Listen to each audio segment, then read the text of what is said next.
가바시 15, 가정을 바꾸는 시간 15분, 가정 예배, 곽규용 목사입니다. 오늘은 세 번째 시간으로 가정 예배 기초 놓기의 내용을 계속 이어갑니다. 오늘은 가정 예배 기초 놓기에서 역사 속의 가정 예배를 먼저 살펴보겠습니다.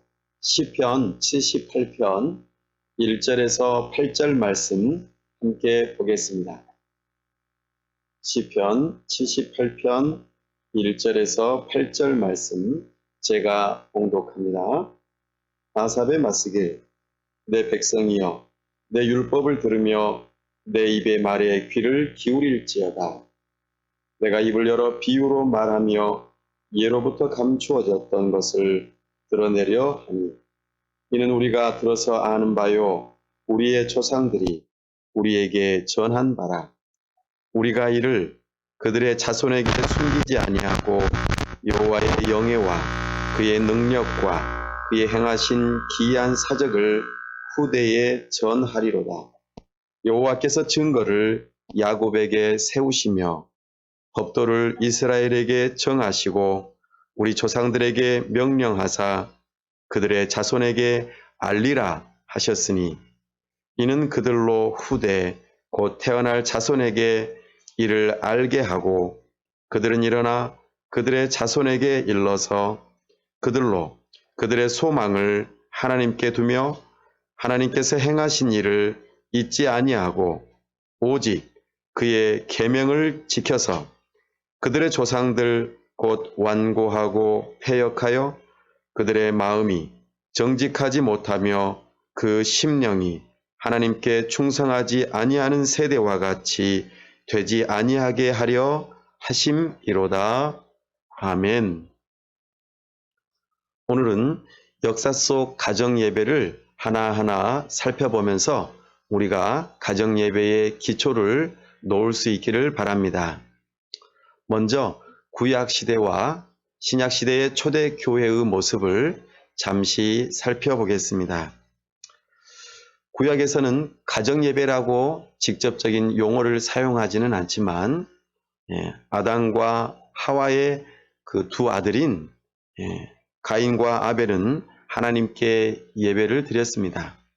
그리고 셋은 그의 아들을 낳고 에노스라고 부르면서 하나님의 이름을 불렀더라 이렇게 말합니다. 노아는 여호와를 위하여 단을 쌓았고 또 아브라함도 그렇게 가족들이 함께 하나님 앞에 나아갔습니다. 뿐만 아니라 야곱도 자신의 우상을 버리면서 가족들에게 거룩을 요구하며 하나님 앞에 나아갈 수 있도록 그렇게 기회들을 가졌습니다.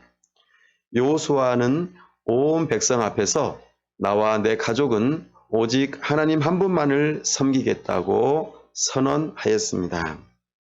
다윗 왕도 자기의 다스리는 백성들을 축복한 후에 자신의 가족을 축복하였던 것을 우리가 바라봅니다. 이렇게 구약에서는 여러 가지 면에서 또 다양한 사람들이 늘 가정에서 그렇게 예배하는 모습을 우리에게 보여주었습니다. 뿐만 아니라 신약에서도 우리는 초대교회 가운데에 가정 예배가 있었음을 잘 찾아볼 수 있습니다. 고넬료가 가족의 구원을 위하여 하나님의 뜻을 따라 베드로를 초대하고 복음을 듣고 가족 모두가 다 세례를 받았던 것을 우리는 잘 알고 있습니다. 또한 브리스가와 아굴라도 하나님 앞에 가정 예배를 드렸던 것을 우리는 로마서 마지막 대목에서 살펴볼 수 있습니다. 초대교회 성도들은 매일 하루 3번씩 정한 시간에 그렇게 하나님 앞에 나아가 규칙적으로 예배하였습니다. 이런 모습들 가운데서 우리는 역사 속의 가정 예배를 살펴볼 수 있습니다. 성경 시대를 조금 더 넘어서서 이제는 종교개혁 이후로 장로교 안에서는 가정 예배를 어떻게 했는지 살펴보겠습니다. 장로교의 대표적인 신앙 고백서인 웨스트민스터 신앙 고백서에서는 가정 예배를 반드시 해야 할 것을 명시하고 있습니다. 그래서 장로교회는 일찍이 매일 가정에서 예배하는 것을 중요한 전통으로 삼아 왔습니다. 장로교회에서는 이것을 가정기도회라고 또는 경건회라고 표현하기도 했습니다.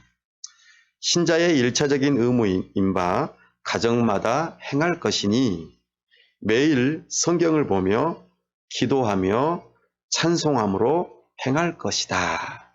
이것이 우리 장로교 교회의 전통입니다.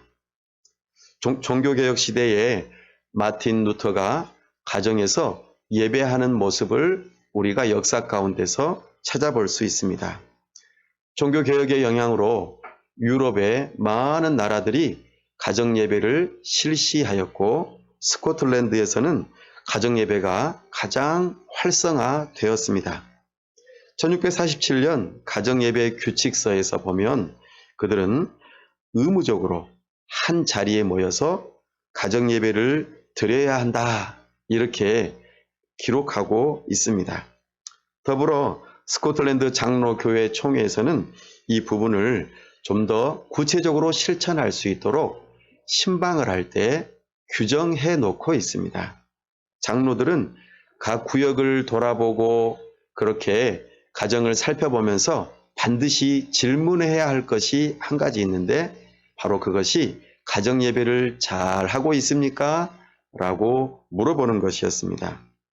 목사들도 온 가족이 함께 예배드리는 그 가정에서 기도와 찬송과 성경 읽기를 매일 하고 있는지 물어보도록 그렇게 규정하고 있습니다.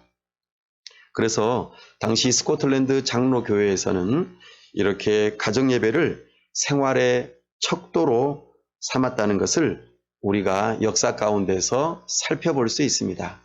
스코틀랜드 농부들은 늘 매일 그렇게 가정예배를 드리고 일을 하면서도 시편 찬송을 부르면서 아주 경건하고 아름다운 전통의 모습을 보여주었습니다. 그 스코틀랜드 사람들이 미국으로 건너가서도 그런 전통을 많이 지켰습니다. 그러나 미국에서 제2차 부흥 대각성이 있을 때에 이때부터 이상하게 가정예배가 쇠퇴하기 시작했습니다. 왜 교회가 부흥하는 것처럼 보이는데 가정예배가 쇠퇴하게 되었을까요? 그때에 역사적으로 주일학교가 생겨났습니다. 주일학교는 예수님을 믿지 않는 부모님들 손에서 양육받는 아이들, 그러니까 불신자의 가정에 있는 아이들을 전도하기 위해서 시작된 프로그램이 주일학교입니다. 그런데 산업화 시대를 거쳐가면서 부모들이 전부 다 일터로 나가는 바람에 이제는 가정에서 예배하는 그 전통이 사라지고 부모들이 전부 다 일하는 가운데 있기 때문에 자녀들을 돌볼 수 없고 자녀들은 교회에서 주일에 딱 한 번 그렇게 신앙교육하는 것으로 만족하는 형태로 전락하고 말았습니다.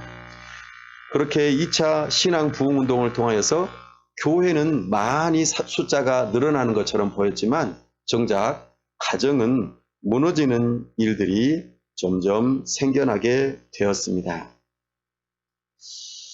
네덜란드 개혁교회의 내용이 조금 있는데요. 네덜란드 개혁교회는 하루에 3번 아침, 점심, 저녁 식사 시간에 가정 예배하는 것을 전통으로 삼았습니다. 이것은 프랑스의 개혁교회와 연결선상에 있습니다. 청교도가 식사 전에 가정 예배를 했습니다. 식사 전에 가정 예배를 하면 어떨까요? 아마 침이 고여서 예배에 집중하기 어려울지도 모르겠습니다. 영국의 청교도들은 그렇게 가정 예배를 하였고요. 프랑스와 네덜란드 개혁교회는 식사 후에 가정 예배를 했다는 것이 조금의 차이점입니다. 이 프랑스와 네덜란드 개혁교회가 다른 여러 나라로 박해를 피해서 흩어지면서 그 여러 나라 곳곳에서 가정 예배를 계속해서 실천하는 가운데에 그들의 신앙을 지켜가기 위해 있었습니다. 그들이 그렇게 할 수 있었던 배경에는 언약 신앙이 있었습니다. 언약 신앙.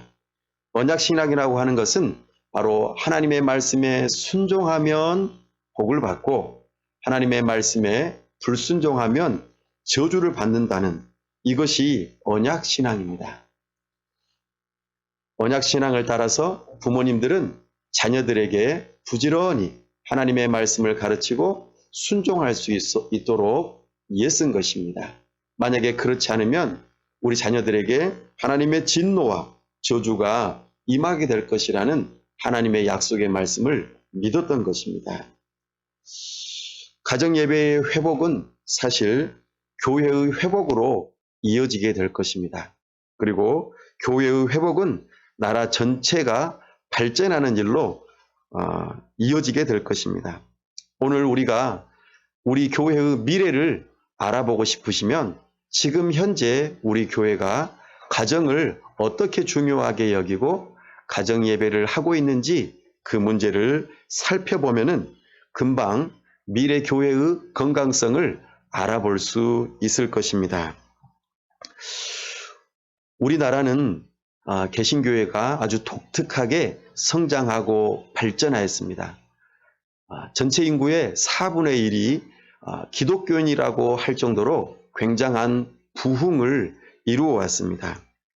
그런데요, 한국교회가 점점 발전하면서 지난 미국에서의 2차 대각성에서와 같이 가정 예배를 멀리하게 되고 가정이 점점 힘들어지며 결국에는 가정 예배가 멀어지는 가운데에 한국 교회가 성장이 멈추는 계기가 되고 말았습니다. 그 일이 벌써 20년도 넘게 일어난 일입니다.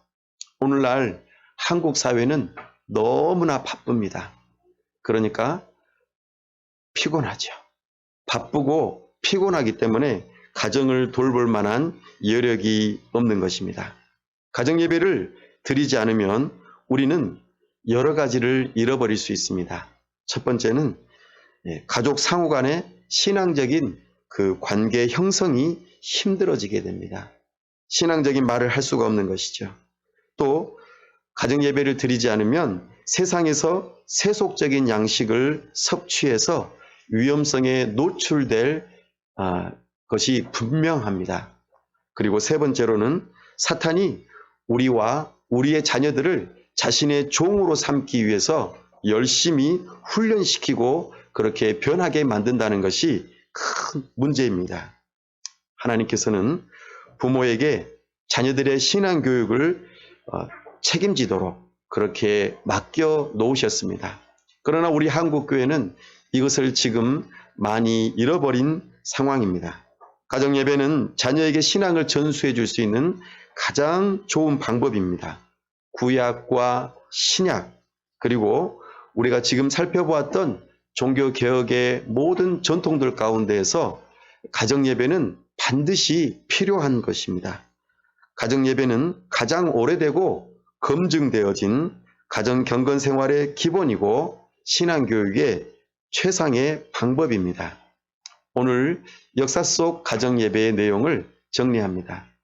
이스라엘은 온 가족이 함께 모여서 먹고 마시며 하나님의 구원을 기념하고 예배하기를 힘썼고 초대교회 성도들 또한 그렇게 함께 모이기에 힘썼습니다. 장로교회는 신앙 고백서를 통하여 의무적으로 이 일들을 할 수 있도록 그것도 매일 말이죠. 그렇게 우리의 신앙의 전통은 오래도록 이어져 왔지만 산업화를 거쳐가면서 우리의 부모님들은 매우 바쁘고 피곤한 상황으로 내몰렸고 우리의 자녀들은 그렇게 무관심과 방치 속에 다른 곳으로 넘어가는 일들이 많아졌다는 것입니다. 가정예배의 회복은 교회의 회복으로 이어집니다. 가정예배는 교회 미래의 건강성을 나타내는 잣대입니다. 오늘 역사 속 가정예배 세 번째 시간 경청해 주셔서 감사합니다.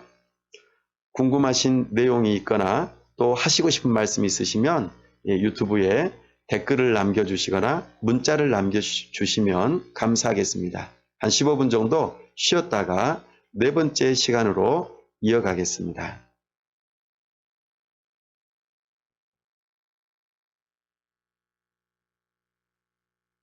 가바시 15, 가정을 바꾸는 시간 15분 가정예배, 곽기웅 목사입니다.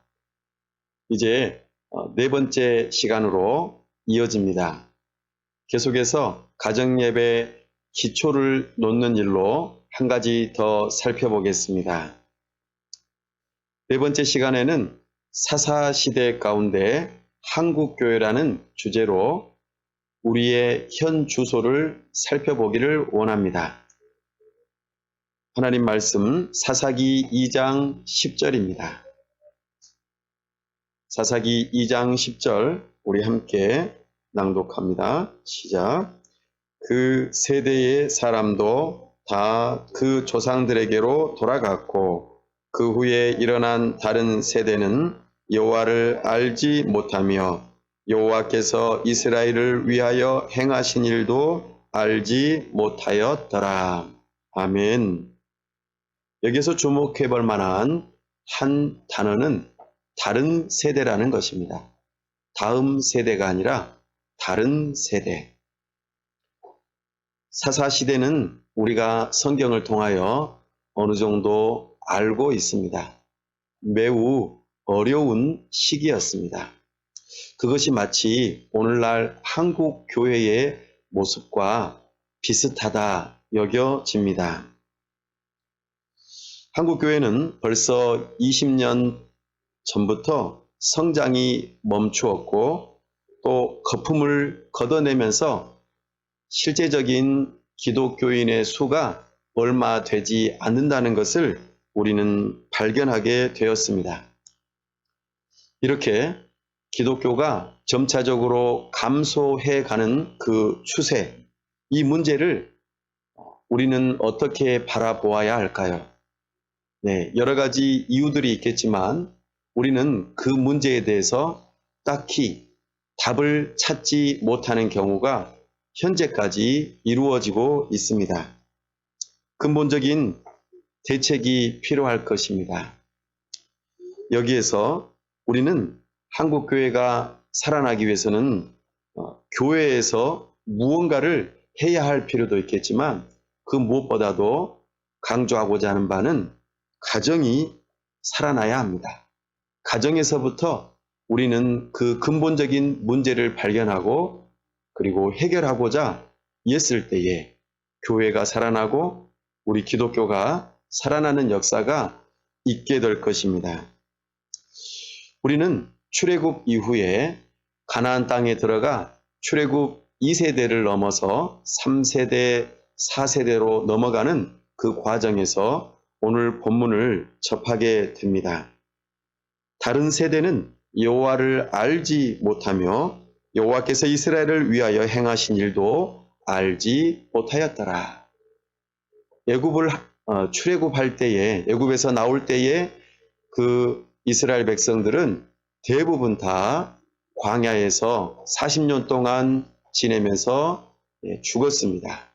그리고 그의 자녀들이 광야에서 태어났고 그 2세대가 이제 모압 평지에서 모세를 통하여 마지막 설교를 들으면서 하나님의 말씀을 따라 순종하며 살아갈 것을 신명기를 통하여서 말씀하셨습니다. 그렇게 모세 이후로 여호수아를 통하여 정복 전쟁을 일으키고 가나안 땅을 점령하여 이스라엘의 출애굽 2세대와 3세대가 함께 살게 되는 시점에 이르게 되었습니다. 하나님께서는 출애굽을 했던 그 2세대와 3세대 그 사이에서 하나님께서 명령하신 바가 조금 다른 부분이 있습니다. 바로 2세대에게는 매일 하루하루 하나님께서 주시는 것에 대해서 만족하고 감사하며 살아갈 것을 요청하였지만 3세대를 향하여서는 하나님께서 하나님의 말씀을 반드시 따르되 가나안 땅에서 너에게 주어지는 풍성한 것들을 누리되 거기에 빠져서 하나님을 잊어버리고 떠나지 않기를 경고하셨습니다. 가나안 땅은 영적으로도 그렇고 물질적으로도 그렇고 굉장히 풍성한 세대가 되었습니다. 그럼에도 불구하고 가나안 땅에 들어간 출애굽 2세대와 그 이후의 3세대는 영적인 그 부유함 속에 빈곤을 겪기 시작했습니다. 우리의 그 신앙을 전해주었던 서구의 교회들 또한 부유함 속에서 신앙을 잃어버리고 오히려 영적인 가난함을 겪고 있는 모습들이 이제는 오늘 우리에게 닥쳐온 현실로 보여집니다. 한국 교회도 정말 세속화가 매우 빠르게 일어나 세상과 교회가 구별되지 않는, 오히려 교회가 세상 속에서 자기 자신의 정체성을 잃어버리는 그런 지경에까지 이르게 되었습니다. 부모들은 자녀들을 세상 속에서 어떻게 하면은 더 성공을 시킬 것인가, 좀 더 좋은 대학, 좀 더 좋은 직장, 좀 더 좋은 결혼 생활, 그렇게 남들보다 더 잘 살게 하도록 하기 위해서 얼마나 많이 투자하는지 모르겠습니다. 그러나 정작 신앙 교육에 있어서는 인색하고 학원을 가야 할 시간과 교회를 가야 할 시간이 겹칠 때에는 학원을 먼저 보내는 것이 현 주소이지요. 왜냐하면 대학이 더 중요하기 때문입니다. 기독교보다 대학교를 더 중요하게 여기는 시대에 우리가 살고 있습니다. 신앙교육은 세속교육에 잠식당하고 다음 세대는 영적인 빈곤이 더욱더 가속화되어 가고 있습니다. 이런 사사시대의 출애굽 이후의 3세대 그들을 향하여서 배부른 너희여 조심하라 이렇게 말씀해서 경고하셨습니다. 이것은 오늘날 우리에게도 적용이 되어질 수 있는 말씀입니다. 신명기에서 이스라엘 백성들을 향하여 너희가 가나안 땅에 들어가게 될 것인데 거기에서는 너희가 건축하지 아니한 크고 아름다운 성읍에서 살게 될 것이다. 또한 그 안에 가득 채워지지 그 안에 아름다운 물건들이 가득 채워지게 될 것이다. 너희들은 거저 모든 것을 얻게 될 것이다. 뿐만 아니라 너희가 힘들여 수고하지 않은 우물을 얻게 될 것이다.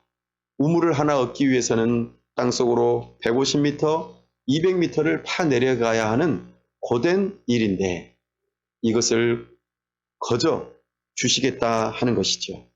뿐만 아니라 그들이 심지도 아니한 포도원과 감람나무를 차지하게 해주겠다고 약속하셨습니다.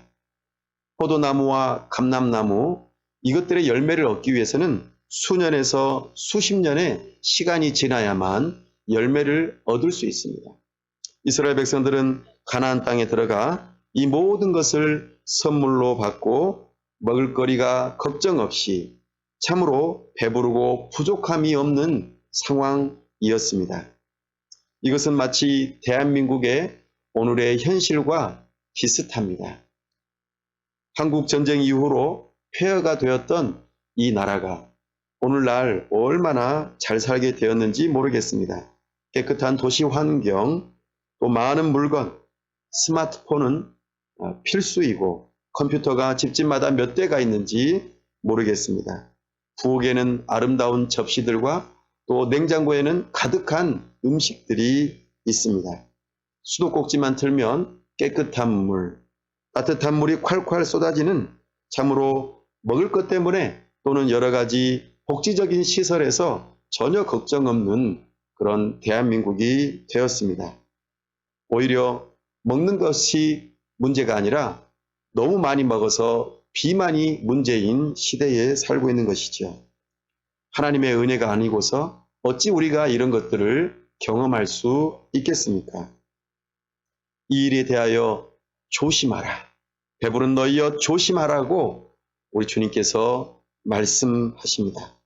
광야 시대에서는 오직 하늘만을 쳐다보았고 날마다 만나와 메추라기로 공급해 주시는 그 하나님을 경험했습니다. 그러나 가나안 땅에서는 메추라기와 또 만나가 다 이미 그치게 되었고 하나님께서 주시는 모든 풍성한 것들을 이제는 누리기만 하면 되었습니다. 그런데 그 풍성함이 오히려 그들에게는 독이 되어지고 악이 되어지는 것을 바라보게 됩니다. 거기에 빠지지 않으려면 하나님을 바라보고 이 모든 좋은 선물을 주신 하나님을 경외해야 할 것인데 그들은 오히려 그 선물에만 집중한 나머지 하나님을 잊어버리고 말았던 것입니다. 이것이 결국에는 신앙 교육의 부재에서 나타나는 것임을 바라보게 됩니다. 언약의 말씀을 듣고 삼가하고 그것을 행할 수 있도록 부모가 가르쳤어야 하는데 그 일이 제대로 이루어지지 않아 참으로 적과 꿀이 흐르는 가나안 땅에서 풍성한 삶을 누리지만 결국에는 하나님을 잊어버리는 삶이 되었습니다. 가나안 땅에는 다신교, 굉장히 신이 많은 그런 곳이었습니다. 그래서 거기에 남아있는 여러 족속들로 인하여 이스라엘 백성들이 물들기 시작하였습니다. 하나님께서 가장 싫어하시는 것이 혼합주의입니다. 여러 신들을 동시에 믿는 것이죠. 섬기는 것이죠. 왜 그럴까요? 결국에는 자기 자신이 신이 되어 내가 원하는 대로 내 필요를 따라서 신을 곤란해 그렇게 다루려고 하는 그런 교만한 마음이 있기 때문입니다. 하나님께서는 오직 하나님만을 섬기기를 원하십니다. 그러나 사람들은 그렇게 하지 않기 시작했습니다. 왜 그렇게 되었을까요? 그것은 부모님들이 그의 자녀들에게 하나님의 말씀을 새기라고 그렇게 명령하셨던 것을 순종하지 않았기 때문입니다. 우리는 어제 신명기 6장 말씀을 통하여 하나님의 말씀을 마음에 새기라고 하는 명령을 들었습니다. 말씀을 마음에 새긴다는 것은 전인격적으로 하나님을 믿고 순종한다는 뜻입니다. 하나님의 말씀이 우리의 삶을 지배하는 것이죠. 참으로 이 신앙교육이 부재함으로 결국에는 이 사사시대가 찾아오게 되었고 오늘날 한국교회도 이와 같은 문제가 발생하고 만 것입니다. 자녀들을 사랑하는 부모는 그들에게 무엇을 가장 주고 싶어 할까요? 아마도 가장 소중한 것을 주고 싶어 할 것입니다. 부모가 가장 소중하게 여기는 것이 하나님이라면 자녀들에게 하나님을 줄 것입니다. 그러나 부모가 세상의 물질과 명예를 더 중요하게 여긴다면 자녀들에게 부지런히 그것만을 전해주게 될 것입니다. 우리 주님께서는 이 말씀을 통하여서 하나님을 경외하라고 다시 한번 요구하고 있습니다. 사사시대의 대표적인 제사장이 있습니다. 바로 엘리입니다. 엘리는 그의 자녀들이 저주를 자청하며 그렇게 하나님을 제대로 섬기지 않았던 것에 대해서 금하지 않고 결국에는 그의 가문이 망하는 일이 있고 말았습니다. 사랑하는 여러분, 우리는 이것에서 교훈을 받아야 할 것입니다. 경제적인 부요가 영적인 가난을 낳게 되는 이 일이 우리에게 일어나고 만 것입니다. 오늘 사사시대 한국교회 내용 부분을 이제 정리해 보겠습니다. 출애굽 2세대와 3세대는 굉장히 좋은 것들이 많은 풍요로운 삶을 살았습니다. 그러나 그 모든 것이 우상이 되고 말았습니다. 가나안 사람들은 다신교를 믿었고 그래서 여러 신을 섬기는 일이 있었는데 여호와 하나님도 그렇게 많은 신 가운데 하나로 여기고 말았습니다. 어떻게 그들이 그 마음 안에 오직 하나님만을 섬기지 않게 되었을까요? 그것은 그의 부모들이 언약의 말씀을 마음에 새기고 자녀들에게 부지런히 가르쳐야 하는데 그 일을 하지 않은 것입니다. 결국 이것은 가정을 무너뜨리고 사회를 무너뜨리고 말았습니다. 사사시대는 폐륜과 그리고 사회의 악이 가득한 모습이 우리에게 나타나는 방식으로 계속해서 기록되어지고 있습니다. 우리 한국교회도 동일한 전차를 밟아가고 있다는 것을 우리는 경고받아야 합니다. 우리는 사사시대와 같은 한국교회에서 벗어나서 가정의 문제를 다시 한번 돌아보고 하나님의 뜻으로 돌이킬 수 있기를 바랍니다. 네 번째, 가정예배를 놓는 이 기초를 놓는 이 시간을 경청해 주셔서 감사합니다. 여러 가지 질문이 있으시면 댓글로 남겨주시거나 문자를 보내주시면 감사하겠습니다. 오늘 여기까지 마치겠습니다.